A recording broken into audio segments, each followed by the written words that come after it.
ওরে মরার পরে ধৈর্য নায়া মহাই মাটি আমি অসহায় ও মাটি রে ও মাটি রে ওরে গড় যত বালাখানা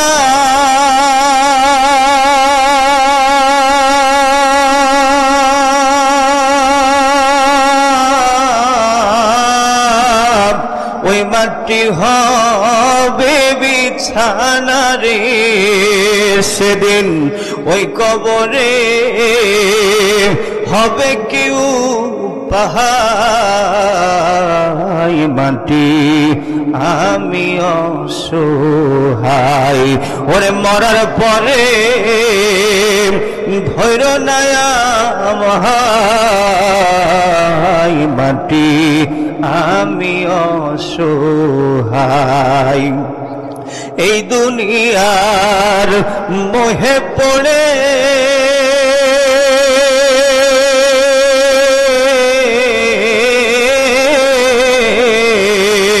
পাপের পাহাড় তুলেছি গড়ে এখন কৃপা যদি করে দয়া মহাই মাটি আমি অসহায় ও মাটি রে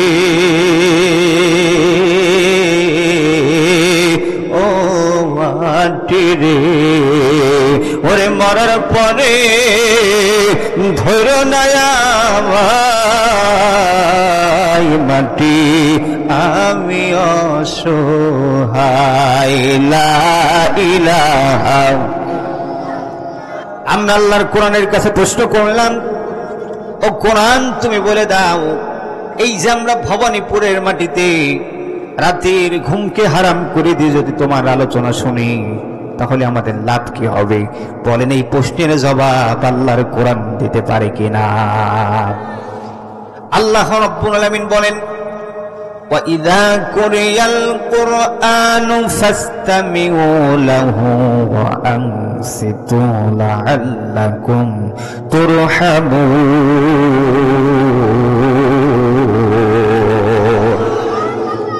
আল্লাহ রাব্বুল আলামিন বলেন, ও ভবানীপুরের মানুষেরা তোমরা প্রশ্ন করেছ সারা রাত বসে বসে কোরআন শুনলে তোমাদের লাভ কি হবে? আল্লাহ বলেন, বান্দারে আমি আল্লাহ দরবারে ইলাহি থেকে ফতোয়া দিয়ে জানিয়ে দিলাম যতক্ষণ পর্যন্ত তোমরা বসে থেকে আমি আল্লাহর কোরআনুল কারীমের কথাগুলা শুনবে, যতক্ষণ তোমরা বসে বসে কোরআন শুনবে ততক্ষণ পর্যন্ত আমি আল্লাহ রাব্বুল আলামিন আকাশ থেকে আমার রহমতের বারিধারা তোমাদের উপর নাজিল করতে থাকবো। এখন আসেন আমরা আল্লাহকে প্রশ্ন করি, আল্লাহ এই কোরআন শুনলে শুধু কি রহমত নাজিল হবে নাকি আর কোনো লাভ আছে নাকি? আল্লাহ রাব্বুল আলামিন সুন্দর করে প্রশ্নের জবাব দিচ্ছে, ইন্নামাল মুমিনুনা আল্লাযীনা ইযা যুকিরাল্লাহু ওয়াসিলাত কুলুবুহুম ওয়া ইযা তুলিয়াত আলাইহিম আয়াতুহু যাদাতুহুম ঈমানা ওয়া আলা রাব্বিহিম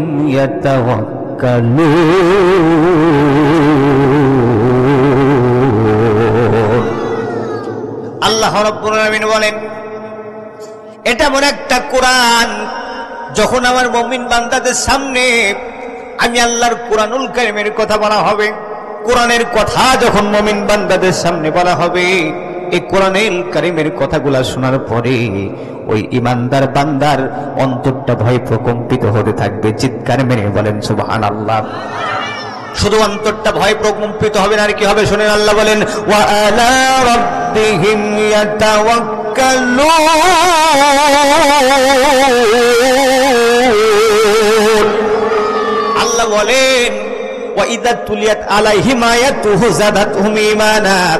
যখন ইমানদার বান্দার কানে এই কোরআনুল কারীমের আয়াতগুলা পৌঁছে যাবে, এই কোরআনের আয়াতগুলা শোনার পরে ওই ইমানদার বান্দার ইমানটা বেড়ে যাবে। এমন বাড়বে ওদের ইমানটা এমন বাড়বে, ওই ইমানদারেরা এই দুনিয়ার কোন জালেমের জুলুমকে পরোয়া করবে না। ওরা শয়নে স্বপনে বিপদ আপদে মুসিবতে একমাত্র ভয় এবং পরোয়া করবে। জোরে বলেন কার উপরে? তাহলে কোরআন শুনলে আমাদের লাভ কি? আমাদের ইমান বাড়িয়ে দেবে কে বলেন? আল্লাহ রাসূলের সাহাবাদের ইতিহাসের দিকে তাকান, এমন ইমান তাদের বেড়েছিল কোরআনের কাছে আসার কারণে, কোরআন শোনার কারণে। অসংখ্য সাহাবী হাত নাই পা নাই, এরপরে এমন ইমানের জোরে, ইমানের বলে বলিয়ান হয়ে তাদের জীবন পর্যন্ত আল্লাহ রাস্তায় দিয়ে দিয়েছে। সুবহানাল্লাহ বলেন। সম্মানিত উপস্থিতি, ভালো করে লক্ষ্য করেন, বিশ্ব নবীদের সাহাবী হযরত আমর বিন জামহু রাদিয়াল্লাহু তাআলা আনহু, নবীজির একদম ল্যাংলা সাহাবী। হযরত আমরের দুইটা পা ল্যাংলা, লাঠি ছাড়া চলতে পারে না। হযরত আমর বিন জামহু তিনি যখন ঈমান আনলেন, ঈমান আনার পর ঈমানের বলে এমন ভাবে বলিয়ান হলেন, আল্লাহর নবী, বিশ্ব নবী আবার যখন উহুদের ময়দানে যুদ্ধে যাবে, নবীজি যুদ্ধে যাওয়ার জন্য মুজাহিদ বাহিনীর তালিকা তৈরি করছে, কে কে যুদ্ধে যাবে তাদের নাম নবীজি আমার লিখছে। এমন তো অবস্থায় বিশ্ব নবীজির ল্যাংলা সাহাবী হযরতে আমর বিন জামহু রাদিয়াল্লাহু তাআলা আনহু দুই হাতে দুইটা লাঠি নিয়ে নবীর দরবারে হাজির হয়ে গেছে। হযরত আমর বিন জামহু নবীর দরবারে হাজির হয়ে গেছে। ডাকতে বলেন, ইয়া রাসূলুল্লাহ, আমি শুনেছি আপনি নাকি উহুদের ময়দানে যাওয়ার জন্য মুজাহিদদের তালিকা করছেন। ও নবী গো, মেহেরবানি করে আমি আমর বিন জামহুরের নামটা আপনি ওই তালিকায় লিখে দেন। নবী বলেন, ও আমর রে, তুমি তো ল্যাংলা মানুষ, তুমি তো নিজে চলাচল করতে পারো না, তুমি কিভাবে যুদ্ধ করবে? তোমার যুদ্ধে যাওয়ার দরকার নাই, তুমি বাড়ি চলে যাও। কি সাহাবী বলেন? ল্যাংলা সাহাবী। হযরত আমর বিন জামহু ডাকতে বলেন, ইয়া রাসূলুল্লাহ, আপনি মেহেরবানি করে আমি আমরের নামটা মুজাহিদদের তালিকায় আপনি লিপিবদ্ধ করে দেন। আল্লাহু আকবার। নবী বলেন, আমর রে, তোমার যুদ্ধে যাওয়ার প্রয়োজন নাই, তুমি বাড়িতে চলে যাও আর নামাজে দাঁড়িয়ে দোয়া করো, যাতে করে আল্লাহ রব্বুল আলামিন এই উহুদের ময়দানে মুসলমানদের বিজয় দিয়া দেয়।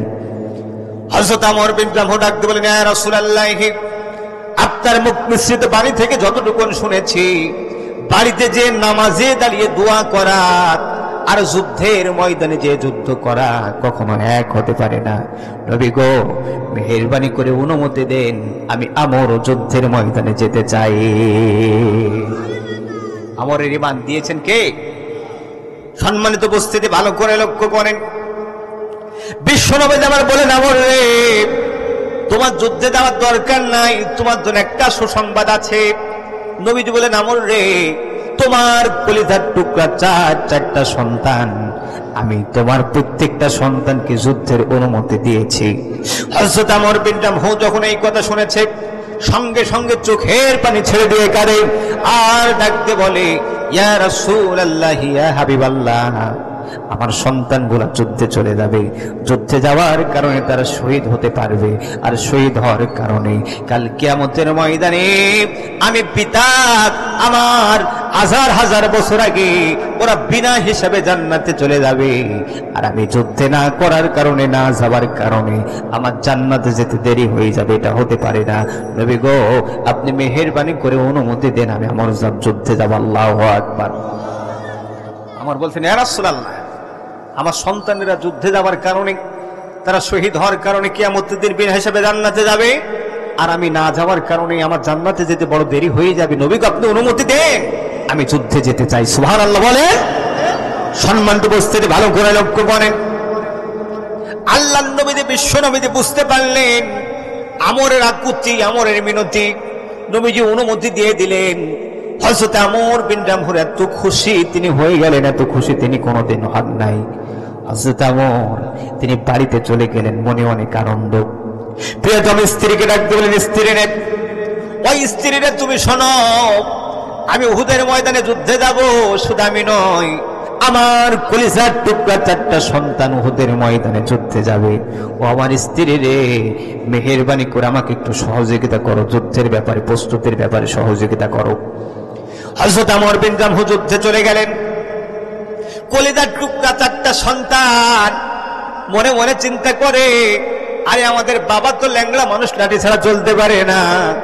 আমরা যদি আমাদের বাবাকে একা ছেড়ে দিই তাহলে তো কয়েক মিনিটের মধ্যে বাবা আমাদের শহীদ হয়ে যাবে।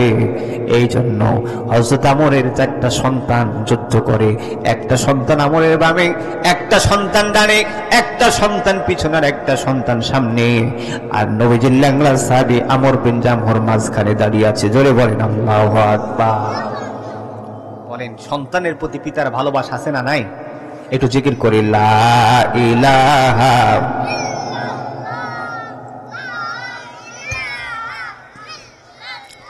জোরে লা ইলাহা লা ইলাহা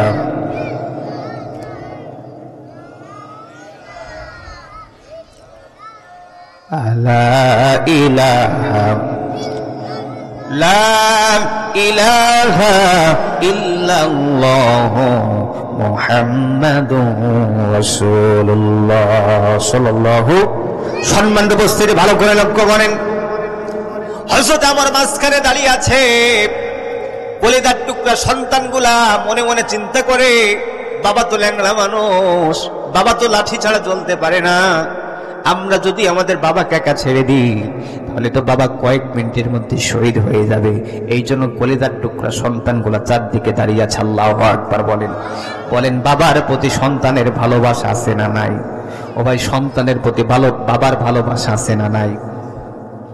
এই জন্য বন্ধুগণ, আমরা একটা কথা বলতে চাই, হৃদয়ের কান লেগে শোনেন, দুনিয়াতে কত মানুষ আপনাকে ভালোবাসে। বিশ্বাস করেন, দুনিয়ার প্রত্যেকটা মানুষের ভালোবাসার পিছনে স্বার্থ আছে, ঠিক কিনা বলেন? কিন্তু এই দুনিয়াতে একজন মাত্র মানুষ আছে, তিনি হলো মা আর বাবা। এই মা বাবা আর সারাটা জীবন সন্তানকে নিঃস্বার্থ ভালোবাসা দিয়ে দেয়, তাই কিনা বলেন? ওরে স্বার্থ ছাড়া বন্ধু বান্ধব কাছে আসে না, আসে? ওরে বিনা স্বার্থে দুনিয়ায় কেউ ভালোবাসে না। স্বার্থ ছাড়া ভালোবাসে শুধু শাশুড়ি মা, নাকি বলে চাচা? না, কুষ্টিয়ায় তো কথা বলাই যাবে না, কি বলে? হুজুরের শ্বশুর বাড়ি তো আবার কুষ্টিয়ায়, আপনাদের পাশে, আপনারা তো জানেন। ও কথা বলি তো মায়ের খাবো নাকি? স্বার্থ ছাড়া ভালোবাসে শুধু আমার, বলেন বলেন, স্বার্থ ছাড়া ভালোবাসে শুধু আমার। ওরে কাদার খড় কুটো দিয়ে মাটির মূর্তি গড়ে, ওরে লক্ষ টাকা মজুরি চাই মূর্তির কারিগরে। আল্লাহু আকবার। মায়া মারে সুন্দর দেহ গড়ে দিয়েও মূল্য নিল না। স্বার্থ ছাড়া ভালোবাসে শুধু আমার মা। জোরে বলেন মারহাবা। ও মায়ের কটা নাড়ি ছেড়ে তুমি এ দুনিয়াতে এলে,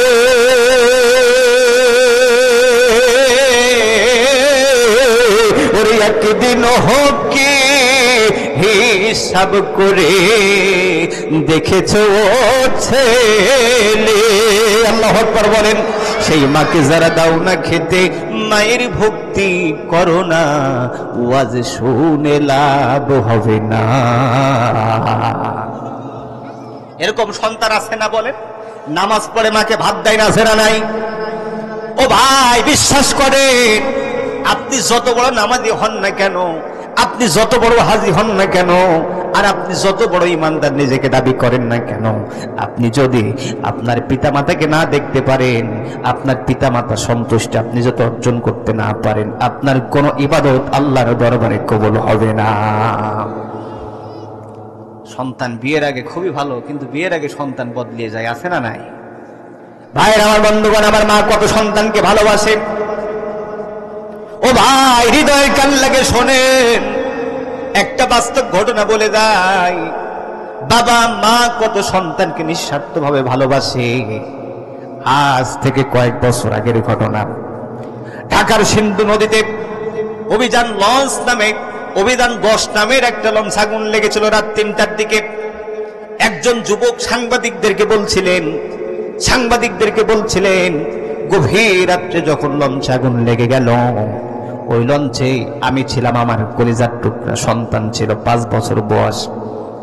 আমার একটা কলিজার টুকরা সন্তান ছিল, আর আমার প্রিয়তম স্ত্রী, আমরা 3 জন ওই লঞ্চে ছিলাম। গভীর রজনীতে লঞ্চে যখন আগুন লেগে গেল, আমরা চিন্তা করলাম লঞ্চে যদি থাকি তাহলে তো আগুনে পড়ে মারা যাব, আর যদি নদীতে ঝাঁপ দিই পানিতে ডুবে মারা যাব। এমন একটা কঠিন মুহূর্তে যুবক ডাকতে বলেন, এমন একটা কঠিন মুহূর্তে আমার প্রিয়তম স্ত্রী আমাকে ডাকতে বলল, স্বামী রে, অনেক দিন ধরে তোমার ঘর সংসার করেছি, অনেক কিছু তোমার কাছে চেয়েছি তুমি দিয়েছো, অনেক কিছু চেয়েছি তুমি দিতে পারো নাই, আমার কোনো আফসোস নাই, কোনো দুঃখ নাই, কিন্তু স্বামী রে, আজকে এমন একটা জিনিস আমি তোমার কাছে চাইবো, ও স্বামী তুমি কথা দাও, তুমি কখনো না করতে পারবে না। আল্লাহু আকবার। যুবক ডাকতে বলেন, আমি আমার স্ত্রীকে বললাম, স্ত্রী রে, এই কঠিন মুহূর্তে তুমি কি চাও? স্ত্রী ডাকতে বলো, স্বামী রে, আমার কলিজার টুকরো সন্তান আছে, আমার সন্তানের গায়ে যদি আগুন লেগে যায় আমি মা কিন্তু সহ্য করতে পারবো না। ও স্বামী রে, আমার কলিজার টুকরা সন্তানকে নিয়ে তুমি নদীতে ঝাঁপ দাও, যেভাবে হোক না কেন আমার কলিজার টুকরা সন্তানটাকে তুমি বাঁচাও। ও স্বামী রে, আমি মা আগুনে পুড়ে মারা যাব, আমার কোনো দুঃখ নাই, কিন্তু আমার কলিজার টুকরা সন্তান দুনিয়াতে বেঁচে থাকবে, এটা আমি মায়ের জন্য সব থেকে বড় সান্ত্বনা। এই হলো মা। কি বলেন? এই হলো মা। এই জন্য আপনাদের কাছে অনুরোধ থাকবে, মা যাদের আছে, বাবা যাদের আছে, ভাই খবরদার খবরদার, এই নিয়ামত যাদের এখনো পৃথিবীতে আছে, মায়ের সাথে বাবার সাথে খারাপ আচরণ করবেন না। মারা যাবে তো। আজকে আপনি যুবক আছেন, আজকে আপনি মনে করছেন আমি যুবক, আপনি একদিন বৃদ্ধ হবেন, ঠিক কিনা বলেন? ওরে চাকরি নাই বড় বাবার, বসে বসে খাচ্ছে খাবার, এই জন্য অপমান তাকে করো না, ভালো করে দেখো ভেবে তুমি একদিন বুড়ো হবে। ভালো লাগবে কিনা বলেন? ওরে ভালো করে দেখো ভেবে তুমি একদিন বড় হবে, তোমার ছেলে তোমায় সম্মান করবে না, তোমার ছেলে তোমায় সম্মান করবে না, বাবার মনে কষ্ট দিও না, ও ছেলেরা মায়ের মনে কষ্ট দিও না। জোরে বলেন মারহাবা। ভাইরা আমার, বন্ধুগণ আমার, এই জন্য সন্তান মাকে ভালোবাসে, মা সন্তানকে ভালোবাসে, বাবা সন্তানকে ভালোবাসে। আমরের কলিজার টুকরা সন্তান গোলা মনে মনে চিন্তা করলো, আমরা যদি বাবাকে একা ছেড়ে দিই, আমাদের বাবা তো ল্যাংলা মানুষ, কয়েক মিনিটের মধ্যে শহীদ হয়ে যাবে। এই জন্য হযরত আমর মাঝখানে দাঁড়িয়ে থাকে, আর কলিজার টুকরা সন্তান গোলা তার পাশে দাঁড়িয়ে যুদ্ধ করে। চিৎকার মেরে বলেন আল্লাহু আকবার। যুদ্ধ চলতে থাকলো। একটু সময়ের মধ্যে আমরের কলিজার টুকরা চারটে সন্তান শহীদ হয়ে গেল। হযরত আমর মনে মনে চিন্তা করলেন, আহারে আমার কলিজার টুকরা সন্তানগুলা একে একে সব শহীদ হয়ে গেল, কিন্তু আমি আমর এখনো শহীদ হতে পারলাম না। হযরত আমর মনে মনে চিন্তা করেন, আমার তো জান্নাতে যেতে বড় দেরি হয়ে যাবে। আমর দুই হাতে দুইটা লাঠি ফেলে দিয়া তরবারি নিয়ে সামনের দিকে আগায়। কয়েক মিনিটের মধ্যে কয়েকজন কাফিরকে জাহান্নামে পাঠিয়ে দিয়ে হযরত আমর শেষ পর্যন্ত শহীদ হয়ে গেলেন। আল্লাহু আকবার। আমরের ঈমান বাড়িয়ে দিলেন কে বলেন? এমন ঈমান আল্লাহ দিলেন।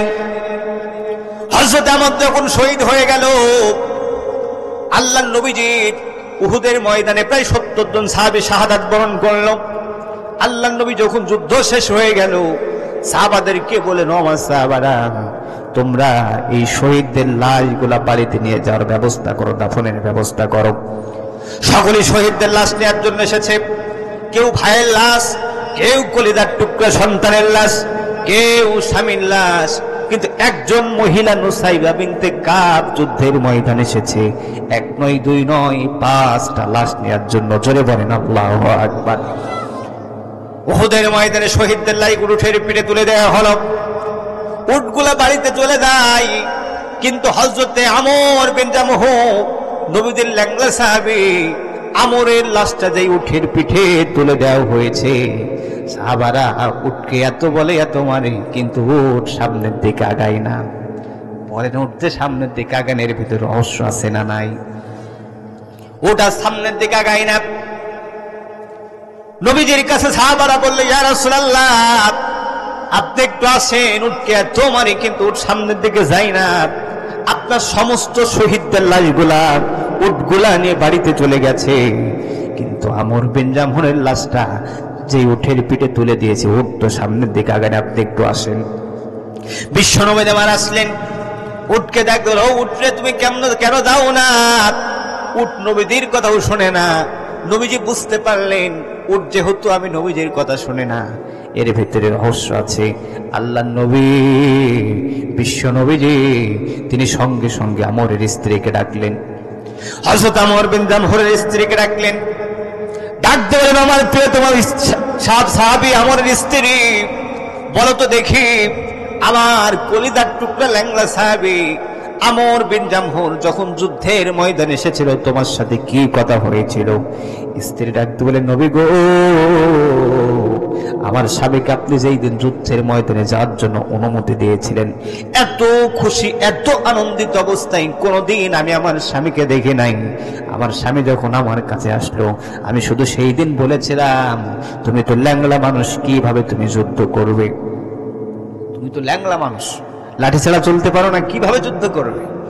হযরত আমর বিন জামহুরের স্ত্রী ডাকতে বলেন, ইয়া রাসূলুল্লাহ, আমার কলিজার টুকরা স্বামী, সেই দিন আমি যখন এই কথা বললাম, এই কথা বলার পরে আমি যখন আমার কাজে ব্যস্ত হয়ে পড়লাম, আমি দেখতে পেলাম আমার প্রিয়তম স্বামী ঘরের ভিতরে চলে গেল। 2 রাকাত নামাজ আদায় করে আল্লাহর কাছে হাত তুলে বলে, আল্লাহ, আমি ল্যাংলা মানুষ, আমি নাকি যুদ্ধ করতে পারবো না। আল্লাহ, তোমার কাছে দোয়া করি, আমার কোন দোয়া যদি তোমার কাছে কবুল না হয়, আল্লাহ আজকে দোয়াটা তুমি কবুল করে নাও, আমি আমর যেন যুদ্ধের ময়দান থেকে আর ফিরে না আসি। চিৎকার মেরে বলেন আল্লাহু আকবার। ওয়া আলা রাব্বিহিম ইয়াতাওয়াক্কালুন। ঈমান বাড়িয়ে দিলেন কে? আল্লাহ বলে, ঈমানদারেরা দুনিয়ার কোন মানুষকে পরোয়া করে না, ঈমানদারেরা ভয় এবং পরোয়া করে। জোরে বলেন কাকে? আজকে ফিলিস্তিনের দিকে তাকান, মুসলমানরা মার খায়, ওই ইহুদিরা মনে মনে চিন্তা করে, মুসলমানদেরকে মনে হয় মেরে দিলে, কয়েক হাজার কয় লক্ষ মুসলমানকে মেরে দিলে ওই মুসলমান ইসলাম কোরআন মনে হয় দুনিয়ার থেকে নিঃশেষ হয়ে যাবে। যাবে নাকি? ওরা তো জানে না, এক ঈমানদারদেরকে মারবে আর এক ঈমানদার তরবারি নিয়ে খাড়া হয়ে যাবে। সুবহানাল্লাহ বলেন। মুসলমান, কোরআন, ইসলাম, ইসলাম আন্দোলন হেফাজতের দায়িত্ব কার হাতে? মনে রাখবেন, আজকে ফিলিস্তিনে মুসলমানের মার খাচ্ছে, এত সহজ না। মুসলমান, কোরআন, ইসলাম হেফাজতের দায়িত্ব নিয়েছেন কে? আওয়াজ দিয়ে বলেন কে? মনে রাখবেন, রাত যত গভীর হয় সকালে সূর্য কিন্তু তত তাড়াতাড়ি দেখা যায়। মনে রাখবেন, যেই জমিনের মাটিতে আকাশ থেকে বৃষ্টি পড়ে, যেই জমিনের মাটিতে আকাশ থেকে বৃষ্টি বর্ষিত হয়, ওই জমিনের মাটি কিন্তু ফসলের জন্য উর্বর হয়ে যায়। ঠিক যেই জমিনের মাটিতে শহীদদের রক্ত ধরে, মুসলমান রক্ত ধরে, ওই জমিনের মাটি আল্লাহর কোরআনের জন্য উর্বর হয়ে যায়। কথা বলেন ঠিক কিনা? আজকে ফিলিস্তিনে মুসলমানদের রক্ত ঝরছে, আজকে কাশ্মীরে মুসলমানদের রক্ত ঝরছে, আজকে মায়ানমারে মুসলমানদের রক্ত ঝরছে, আজকে লেবাননে মুসলমানরা জীবন দিয়েছে, এই বাংলাদেশ 56,000 বর্গ মাইলের বাংলাদেশে মুসলমানের রক্ত দিয়েছে, জীবন দিয়েছে। আজ হোক কাল হোক এই পৃথিবীর মঞ্চে কোরআনের পথে করবে কোন নাস্তিক বেঈমানের বাচ্চারা ঠেকাতে পারবে না, পারবে না, পারবে না। কথা বলেন ঠিক কিনা? তো সহজ না। আল্লাহ যদি তাই, কোরআন থাকবে, ইসলাম থাকবে, মুসলমান থাকবে, ও দুনিয়ার সমস্ত কাফেরও যদি এক জায়গায় হয়, এই কোরআন, ইসলাম, মুসলমানদেরকে দুনিয়ার জমিন থেকে বিদায় করে দেওয়া যাবে? আওয়াজ দিয়ে বলেন যাবে? আল্লাহ যদি চাই কোনো কিছু থাকবে, দুনিয়ার সমস্ত মানুষ যদি এক জায়গায় হয়, সেটা বিদায় করে দেওয়া। আল্লাহ যদি চাই আমি কাউকে মারবো, দুনিয়ার কোনো মানুষ তাকে বাঁচাতে পারে? আল্লাহ যদি কয় আমি কাউকে বাঁচাবো, দুনিয়ার কোনো মানুষ তাকে মারতে পারে? পারে না। সবকিছুর মালিক কি? একটা গল্প আমি আপনাদের সামনে ইতিপূর্বে মনে হয় বলেছি। এক যুবক ওই জুমার দিন আলোচনা শুনেছে, ইমাম সাহেব আলোচনা করেছে যে আল্লাহ যদি কাউকে খাওয়ায়, দুনিয়ার কোনো মানুষ তাকে না খাওয়ায় রাখতে, আবার আল্লাহ যদি কাউকে না খাওয়ায়, দুনিয়ার কোনো মানুষ তাকে খাওয়াতে। যুবক আলোচনা শুনেছে, শোনার পরে বাড়িতে গিয়েছে, মাকে বলছে, মা আজকে ইমাম সাহেবের সব কথা ভালো লেগেছে, কিন্তু একটা কথা ভালো লাগে নাই। কয় কি? ইমাম সাহেব আলোচনা করেছে যে আল্লাহ যদি কাউকে খাওয়ায়, দুনিয়ার কোনো মানুষ তাকে না খাওয়ায় রাখতে, আবার আল্লাহ যদি কাউকে না খাওয়ায়, দুনিয়ার কোনো মানুষ তাকে খাওয়াতেও পারে না। এই কথাটা আমার ভালো লাগে না। কি বলছে? যুবক বলছে, মা আজকে আমি খাবো না, দেখে আল্লাহ আমাকে কিভাবে খাওয়ায়। কি বলেন, আল্লাহ কি পারবে? মায়ের মনে কত ভালোবাসা, সন্তান না খেয়ে থাকবে। মায়ের মনে কত ভালোবাসা, সন্তান না খেয়ে থাকবে। জনম দুপুরে মা সুন্দর করে ভাত আর তরকারি রান্না করার পরে বলছে, বাবা পাগলামে করিসটা, রান্না ঘরে যা, ভাত আর তরকারি রান্না করা আছে, তাড়াতাড়ি খা। যুবক বলে, মা আজকে আমি খাবো না, দেখি আল্লাহ কিভাবে খাওয়াই। আওয়াজ দিয়ে বলেন, আল্লাহ কি পারবে? সন্তান খাবে না বলে মাঠের ধারে বাড়ি, বিশাল বলে এক বট গাছ। সে বট গাছের মাথায় উপর উঠে ওই যুবক বসে আছে। কোথায়? বট গাছের মাথায়। ভোর হয়ে গেল, ওই এলাকায় ঢুকেছে 3টা চোর। সারা রাত চুরি করার পরে যে ভাগ বাটুরে যে ব্যাপার স্যাপার আছে, তো ভাগ করার জন্য আপনার ওই বট গাছের নিচে ওই 3টা চোর বসেছে। হঠাৎ করে একজন চোরের চোখ পড়লো, প্লেট দিয়ে কি যেন ঢাকা। চোর উপরকার প্লেটটা তুলে দেখছে সুন্দর করে ভাত আর তরকারি রান্না করে রাখা। চোর বলছে, বাপের জন্মে চুরি করলাম, কিন্তু চোরের জন্য এত সুন্দর করে ভাত আর তরকারি রান্না করে রেখে দেয় আজকে প্রথম দেখলাম। বলেন তো, ভাত কি চোরের জন্য? আর একজন পাশ থেকে ডাকলে, এই তোর কি মাথা খারাপ নাকি রে? বর্তমান বাংলাদেশের যে অবস্থা, চোরের জন্য ভাত রান্না করে রেখে দেবে, এরকম জনদরদী মানুষ এখনো জন্ম নেয় নাই। দেখ, এর ভিতরে ষড়যন্ত্র আছে, এর ভিতরে ষড়যন্ত্র আছে। এদিক ওদিক তাকাই, কাউকে দেখে না। হঠাৎ করে একজন চোরের চোখ পড়েছে গাছের মাথায়। গাছের মাথায় কে? তোর কত বড় সাহস, চোর মারার জন্য ভাতের ভিতরে বিষ দিয়ে আবার গাছের উপরে বসে বসে দেখছিস ওই বিষ খাওয়ার পরে চোর কিভাবে মরে। বলেন, ভাতের ভিতরে কি কিছু আছে? যুবক গাছের উপর থেকে বলছে, ভাই আল্লাহর নামে কিরি করে করছে, ভাতের ভিতরে কিচ্ছু নাই, আজকে আমি খাবো না, আল্লাহ আমাকে কিভাবে খায় আমি একটু দেখতে চাই। কই কথা পরে হবে, গাছ থেকে না, আগে গাছ থেকে না। যুবক গাছ থেকে নেমেছে। চোর বলছে, ভাত তুই খা। কই খাবো না। কই তুই খাবি? সম্বন্ধে ছিলি, তোর বাপ শুধু খাবে। তুই খাবি, তোর বাপ শুধু খাবে। তাই ভাই আজকে আমি খাবো না, আল্লাহ কিভাবে খায় আমি একটু দেখতে চাই। এত বলার পরে যখন খায় না, চোর ডান হাতে জামাটা গুছিয়ে কানের উপরে এমন একটা থাপ্পড় দিয়েছে। ওই যুবক থাপ্পড় খাওয়ার পরে খায়, ভাত খায় আর বলে, আল্লাহ তুমি যদি খাওয়াও তাহলে চোরের হাতে বাটাম খেলে খেতে হয়। কথা বলেন ঠিক কি না? সুতরাং আল্লাহ যদি চাই, কোরআন থাকবে, হাদিস থাকবে, ইসলাম থাকবে, মুসলমান থাকবে। ওই ইহুদি ইসরায়েলি যতই ষড়যন্ত্র করুক না কেন, আমেরিকা যতই ষড়যন্ত্র করুক না কেন, বলেন তো ইসলাম কোরআন মুসলমানদেরকে পৃথিবীর জমিন থেকে নিঃশেষ করে দিতে পারবে? কেননা মুসলমানরা দুনিয়ার কোনো মানুষকে ভয় করে না। মুসলমানরা ভয় করে কাকে? আওয়াজ দিয়ে বলতে হবে, মুসলমানরা ভয় করে কাকে? ইতিহাসের দিকে তাকালে এই মুসলমানরা কোরআনের জন্য, ইসলামের জন্য, ইমানের জন্য কলিজার ফোঁটা ফোঁটা বিন্দু বিন্দু রক্ত ঝরিয়েছেন। এই মুসলমানের ইমানের জন্য ফাঁসির মঞ্চে দাঁড়িয়ে জীবনের জয়গান গেয়েছে। কিন্তু এই মুসলমানরা প্রতিদিন ফজর, জোহর, আসর, মাগরিব, এশার দিনে 5 বার যে মাথা তাদের আল্লাহর কাছে নত করেছে, মুসলমানদের এই মাথা এই দুনিয়ার কোন জালেম স্বৈরাচারের কাছে নত করে নাই, ভবিষ্যতেও করবে না। কথা বলেন ঠিক কিনা? নারায়ে তাকবীর, জোরে নারায়ে তাকবীর, জোরে নারায়ে তাকবীর। বীর মুসলমান বড়ওয়াল কোরআন, ফিরাইয়ে আনো সেই হারানো সম্মান। নারায়ে তাকবীর, জোরে নারায়ে তাকবীর। যে আওয়াজ শুনে ওরে মুসলমান ভয় কাঁপিত, কাফের বেঈমান দৌড়ে সে হুঁকু পার, পাপ দুনিয়া ভেঙে করে রে চুরমার। নারায়ে তাকবীর, জোরে নারায়ে তাকবীর। কষ্ট হচ্ছে মনে হয় আপনাদের। আর খুব অল্প সময়, 10-15 মিনিটের মধ্যেই আমাদের প্রধান মেহমান চলে রিংসা আল্লাহ। বলেন আমর বিন, আচ্ছা মহিলা, আচ্ছা আচ্ছা আচ্ছা, মা বোনেরা যারা আছেন, আসলে এবছরে কি মানে আপনার যেখানেই যাচ্ছি বাংলাদেশের, সেখানে মা বোনদের সংখ্যা বেশি, আলহামদুলিল্লাহ। বলেন, আমার ভবানীপুরের মা বোনেরা আমি জানি ওয়াজ মাহফিল হলে সকলেই শরীক হয়। কোরআনের প্রতি, ইসলামের প্রতি তাদের ভালোবাসা আছে। মা বোনদেরকে অনুরোধ করবো, যার সামনে যতটুকু জায়গা আছে একটু পুরা করে বসেন। আমাদের প্যান্ডেলও মোটামুটি ভর্তি হয়ে গেছে, আলহামদুলিল্লাহ। বলে আপনাদের কাছে অনুরোধ করবো, জিকির করেন, আর যার সামনে যতটুকু জায়গা ফাঁকা আছে মেহেরবানি করে এগিয়ে আসেন। লা ইলাহা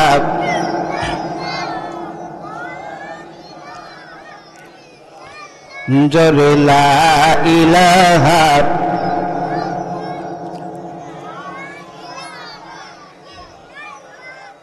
লা ইলাহা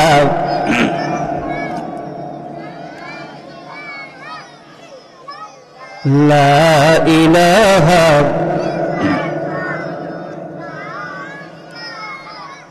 নবীর প্রেমিক প্রেমিকেরা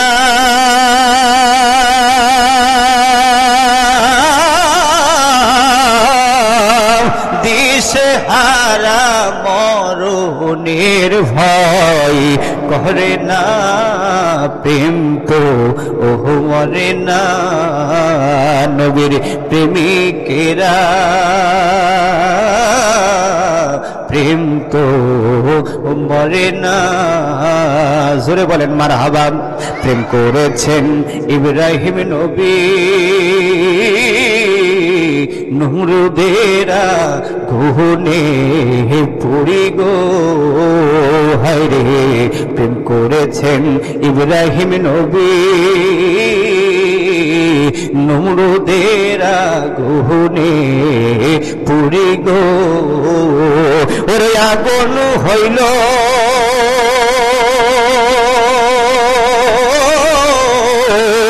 আগুন হইল ফুল বাগিচা, ইব্রাহিম তো পড়ে না, প্রেম তো মরে না। নবীর প্রেমিকেরা দিশেহারা মরণের ভয় করে না, প্রেম তো মরে না। জোরে বলেন না মারহাবা। প্রেম করেছেন আইয়ুব নবী, তার প্রেমের হিমা বিবি গো রে। 18 বছর পীড়াই খাইলো, তাই তো রহিমা ছাড়লো না, প্রেম তো মরে না। আল্লাহুম্মা সাল্লি আলা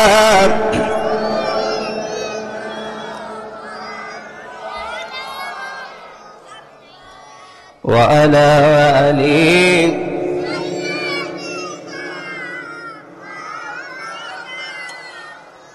সম্মানিত উপস্থিতি ভালো করে লক্ষ্য করেন, আমর বিন জামহ ল্যাংড়া সাহাবী হওয়ার পরেও বলেন তো তার ঈমান বাড়িয়ে দিয়েছেন কে? আমার প্রিয় আপনজনের ভালো করে লক্ষ্য করেন, আমরা যদি দুনিয়া থেকে বিদায় নিয়ে চলে যাই, এই ঈমান নিয়ে যদি কবরে যেতে না পারি, বলেন তো কবরে কি মুক্তি পাওয়া যাবে? কবরে মুক্তি পাওয়া যাবে? কবর এমন ভয়াবহ জায়গা।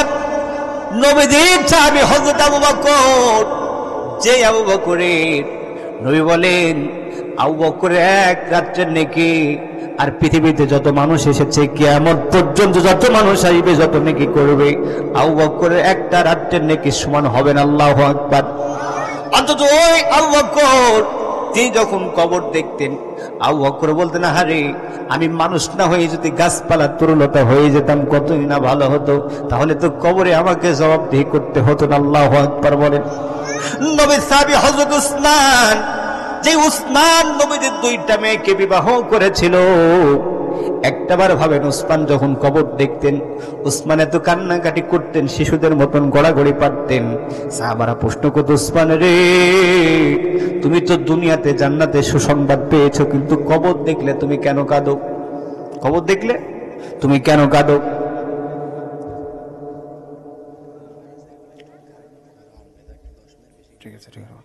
হযরত উসমান রাদিয়াল্লাহু তাআলা ডাকতে বলেন, নবীর সাহাবারা তোমরা শোনো, বিশ্ব নবীজি বলেছেন কবর হলো মানুষের জীবনের প্রথম ঘাঁটি।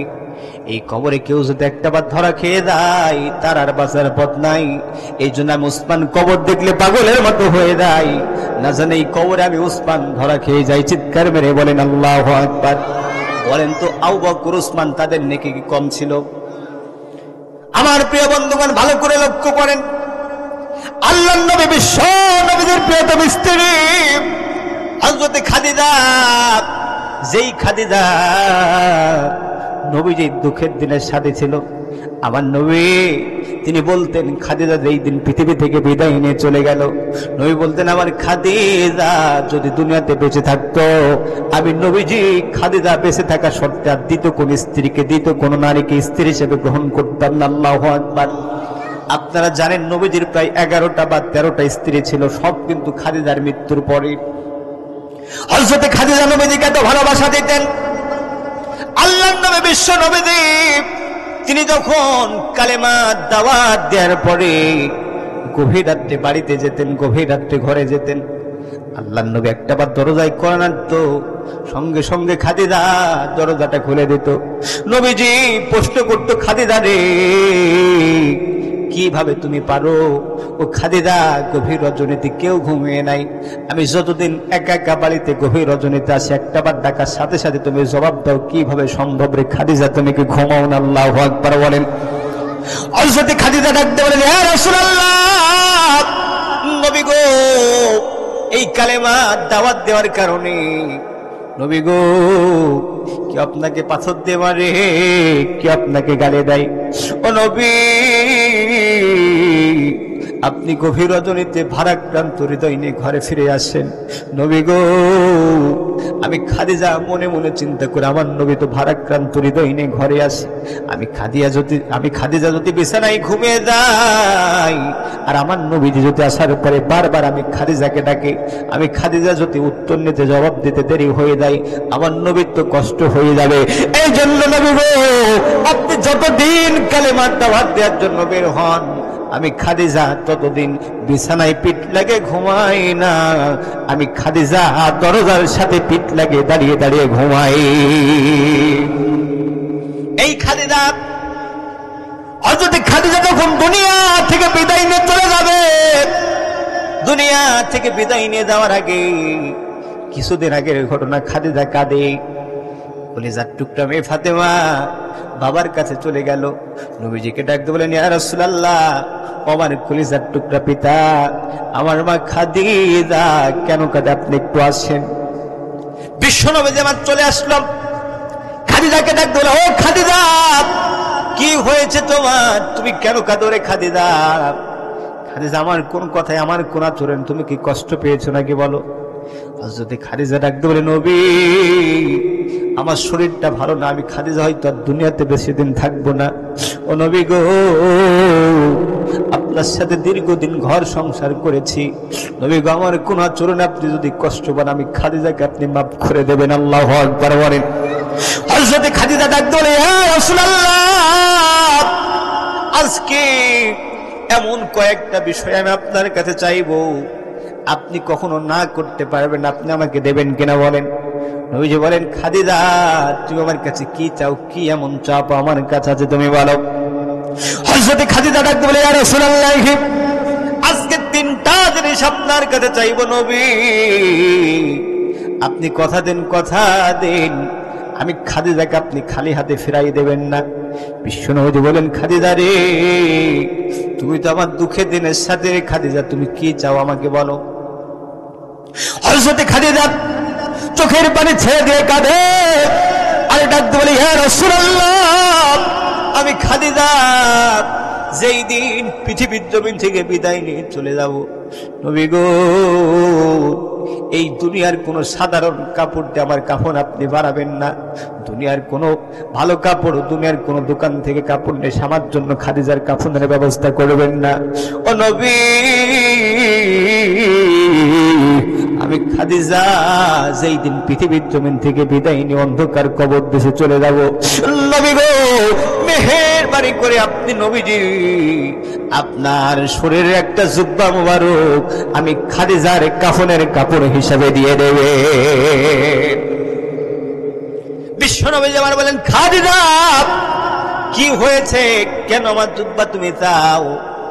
খাদিজা ডাকতে বলে, নবী, বিশ্ব নবীর জুব্বা যদি খাদিজার কাপড় হিসেবে কবরের ভিতরে থাকে, হয়তোবা এই নবীজির জুব্বার ওসিলায় হলেও কবরের ভিতরে ফেরেশতারা আমার সাথে খারাপ আচরণ করতে পারবেন। আল্লাহু আকবার বলেন। বলেন, খাদিজার কবরে চিন্তা আছে না নাই? নবীজি বললেন, খাদিজার কে চাও বলো। খাদিজা বলে, ইয়া রাসূলুল্লাহ, আমি খাদিজা যেই দিন বিদায় নিয়ে চলে যাব, নবী গো, আমি খাদিজাকে যেই দিন কবরের ভিতরে নামানো হবে, ও নবী, এই দূরের কোন মানুষ যেন আমার কবরের ভিতরে না নামে। আপনি বিশ্ব নবীজি আমি খাদিজার কবরের ভিতরে নামবেন, আমি খাদিজার লাশটাকে আপনি নিজ হাতে কবরের ভিতরে নামাবেন। নবীজি বললেন, খাদিজা কেন আমি কবরের ভিতরে নামবো বলো?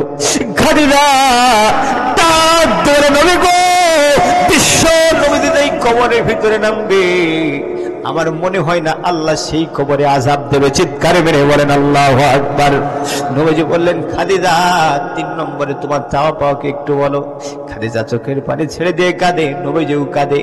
খাদিজা ডাক বলে, ইয়া রাসূলুল্লাহ 3 নম্বরে চাওয়া হলো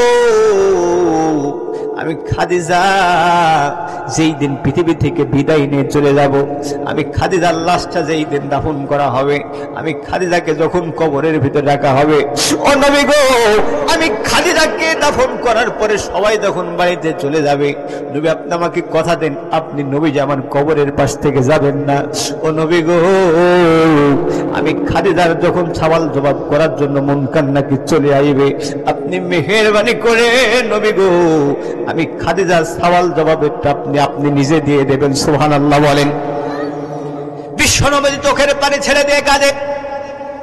খাদিজা তো সেই খাদিজা যে নবীজিকে বিয়ে করার পরে সমস্ত সম্পদগুলো ইসলামের জন্য ব্যয় করে দিয়েছেন। নবী আমার চোখের পানি ছেড়ে দিয়ে কাঁদে। এর কিছুদিন পরে খাদিজা দুনিয়ার জমিন ত্যাগ করে পরপারে পাড়ি জমালো। আল্লাহর নবী খাদিজাকে দাফন করলেন। হযরত খাদিজাকে কবরের ভিতরে নামানোর পরে সব সাহাবারা বাড়িতে চলে যায়, কিন্তু নবীজি কবর থেকে বাড়িতে চলে যায় না। নবীজি কবরের পাশে দাঁড়িয়ে দাঁড়িয়ে ছোট মাসুম বাচ্চাদের মতন নবী আমার হাউমাউ করে কাঁদে। বলেন তো নবীর চোখের পানি কি আল্লাহ সহ্য করতে পারে? আল্লাহর নবীজি চোখের পানি ছেড়ে দিয়ে কাঁদে। আল্লাহ বলে, ও জিবরাইল যা যা যা, আমার নবী কেন কাঁদে দেখ। আমার নবীর চোখের পানি তো আমার সহ্য হয় না। ও ভাই, জিবরাইল চলে আসলো, ডাকতে বলে, ইয়া রাসূলুল্লাহ আপনি কেন কাঁদেন, আপনার কি হয়েছে? নবীজি বললেন, ও জিবরাইল, আমার খাদিজা আজকে চিরতরে আমাকে একা করে পরপারে চলে গেছে। ও জিবরাইল, আমার খাদিজা আমাকে বলে গিয়েছে নবী আমি খাদিজার সওয়াল জবাবটা আপনি কিন্তু দিয়ে দেবেন। আমি ফেরেশতাদের সওয়াল জবাব দেওয়ার জন্য কবরের পাশে দাঁড়িয়ে আছি। জিবরাইল বলেন, ইয়া রাসূলুল্লাহ আপনার খাদিজা যেই দিন আপনাকে 3টা ওসিয়ত করেছিল, সেই দিন আমার আল্লাহ নিজে ওই ফেরেশতাদের জবাব আমার আল্লাহ নিজে খাদিজার পক্ষ থেকে দিয়ে দিয়েছে। বলেন তো খাদিজার কবরে চিন্তা আছে না নাই? তাহলে আমি আপনি কোথায়? ওই কবরে চিন্তা করার দরকার আছে কিনা? আমার প্রিয় বন্ধুরা ভালো করে লক্ষ্য করেন, এই দুনিয়াটা মিশে মায়ার জায়গা। হৃদয়ের কান লেগে শোনেন ভাই, আজকে যেই সন্তানের জন্য 5 তলা বাড়ি করলেন, মাঠে 20 বিঘা জমি করলেন, আপনি এখন মারা যান, আপনার মসজিদের ইমাম সাহেব নিহাজুর রহমান সেলিম, আমার চাচা বসে আছেন, মুরব্বীদেরকে নিয়ে আপনার বাড়িতে চলে যাব। আপনার কলিজার টুকরা সন্তানের হাত টুকরা ধরবো, ডাক দিয়ে বলবো, বাবা রে, তোমার বাবা তোমার জন্য কত কষ্ট করেছে, 5 তলা বাড়ি করে দিয়েছে, মাসে 20 বিঘা জমি দিয়েছে। আজকে তোমার বাবা চিরদিনের জন্য বিদায় নিয়ে মাটির কবরে চলে যাচ্ছে। ও বাবা রে, আজকে একটা রাত্রের মতন তোমার বাবার লাশটা তোমার ঘরে রাখা হবে। একটা রাত্রের মতন তোমার বাবার মৃত লাশের সাথে তুমি ঘুমাবা। বলেন তো দুনিয়ার কোন সন্তান আছে নাকি রাজি হবে? কোন সন্তান রাজি হবে না। ও ভাই, বিশ্বাস করেন, আপনি এখন মারা যাবেন, আপনার প্রিয়তম স্ত্রী কাঁদবে, ঠিকই বলবে, স্বামী রে তুমি চলে গেলে, কিন্তু আমার ছোট্ট ছোট্ট বাচ্চাগুলো আমি কি করে দুনিয়াতে জীবন যাপন করবো? কিন্তু আপনি যে দুনিয়ার জমিন থেকে বিদায় নিয়ে চলে গেলেন, আপনার কি হবে এই চিন্তা কিন্তু কেউ করবে না। করবে বলেন? আপন আপন ভইলা যাদের পাচ্ছ সুখের ঘর, পরকে লইয়া করছো বসত আপন কহিরা পর, মায়ার জালে বন্দী হইয়া বান্ধা সুখের ঘর, পরকে লইয়া করছো বসত আপন কহিরা পর, ও তোর কে বায়াপন অনন্তকাল রে,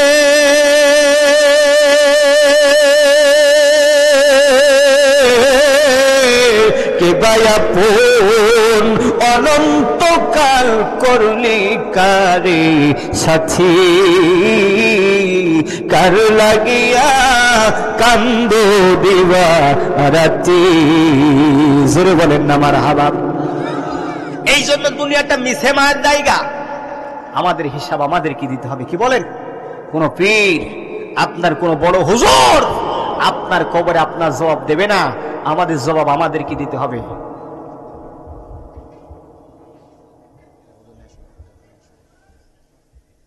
মা বোনদের প্যান্ডেলে জায়গা হচ্ছে না, আমি মা বোনদেরকে অনুরোধ করবো মেহেরবানি করে যদি সম্ভব হয় যার সামনে যতটুকু জায়গা আছে, আমি বলেছিলাম যে মহিলা প্যান্ডেলটা বড় করার জন্য,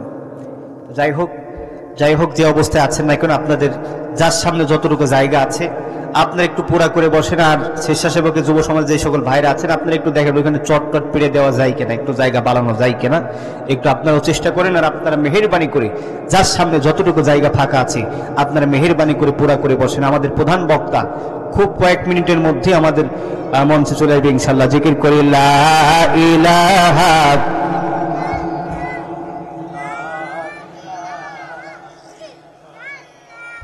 লা ইলাহা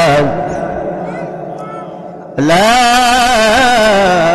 ইলাহা ইল্লাল্লাহু মুহাম্মাদুর রাসূলুল্লাহ সাল্লাল্লাহু আলাইহি ওয়াসাল্লাম। তাহলে বলেন আমাদের কবরের হিসাব কাকে দিতে হবে? নিজেকে দিতে হবে। দুনিয়া মিছে মার জায়গা ভাই, কেউ সাথে যাবে না, সব কিছু পড়ে থাকবে। আল্লাহ যেন আমাদের সেই কবরের প্রস্তুতি নেওয়ার তৌফিক দান করেন, বলেন আমিন। এখন আমার মনে হয় মরবো শুধু আমরা এই পুরুষগুলা, নারীরা মনে হয় মরবে না, নাকি বলেন? মরবে? পৃথিবীর মহিলারা মরলে আমাদের ভবানীপুরের মা বোনেরা মনে হয় মরবে না, মরবে? তাহলে বলেন এই ওয়াজগুলা শুধু আমাদের জন্য নাকি মা বোনদের জন্য? জোরে বলেন, কাদের জন্য? মা বোনদের জন্য না আমাদের জন্য? সবার জন্য, সবার জন্য। ও মায়েরা, ও বোনেরা, আপনাদের জন্য সতর্ক বার্তা, জাহান্নামের ভিতরে নারীদের সংখ্যা সব থেকে বেশি হবে। মা বোনদের সম্পর্কে আলোচনা সচরাচর করা হয় না, কয়েকটা কথা বলে যায় শোনেন। নবীজি যখন মেরাজে গেলেন, তিনি যখন মেরাজ থেকে আসলেন, তিনি ফাতেমাকে ডাক দিয়ে বলেন, ফাতেমা, আমি দেখতে পেলাম, আমি যখন জান্নাতের দিকে তাকালাম আমি দেখলাম জান্নাতের ভিতরে পুরুষদের সংখ্যা বেশি, আর আমি যখন জাহান্নামের দিকে তাকালাম আমি দেখতে পেলাম জাহান্নামের ভিতরে নারীদের সংখ্যা বেশি। অথচ নবীজি বলেছেন কোন মা কোন বোন যদি 4টা কাজ করে, কয়টা কাজ? 4টা কাজ যদি কোন মা কোন বোন করে, নবীজি বলছেন কিয়ামতের দিন জান্নাতের 8টা দরজা দিয়ে যে কোনো দরজা দিয়ে সে জান্নাতে প্রবেশ করতে পারবে। 1 নাম্বার ফরজ সালাত, ফরজ সালাত। 2 নাম্বার মাহে রমজানের রোজা। 3 নাম্বার স্বামীর সেবা। 4 নাম্বার খাস পর্দা। 4টা কাজ যেন কোনো মা কোনো বোন করতে পারে, নবীজি বলছেন জান্নাতে যে দরজা দিয়ে ইচ্ছা সেই দরজা দিয়ে তারা জান্নাতে প্রবেশ করবে। সুবহানাল্লাহ বলেন। আমার মা বোনদেরকে বলবো এই 4টা কাজ করার জন্য। আল্লাহ যেন আমাদের মা বোনদেরকে এই 4টা আমল করার তৌফিক দান করেন, বলেন আমিন। নারায়ে